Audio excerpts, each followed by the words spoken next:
It's his plan, trying to get out of handcuffs. Look at him go. You only have to get one handcuff off.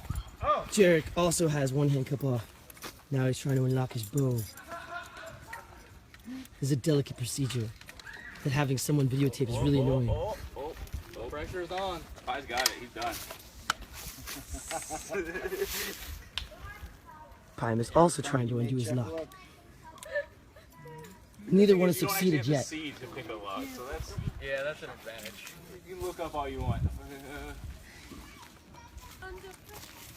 I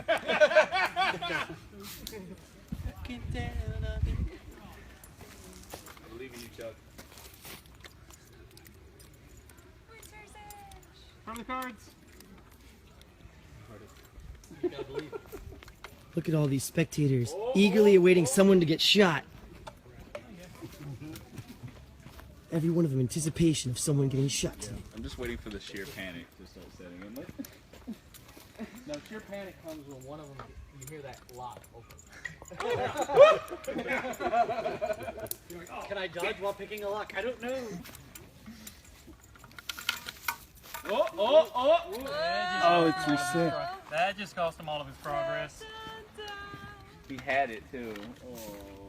That cost him progress. We tried smashing wood. A little closer.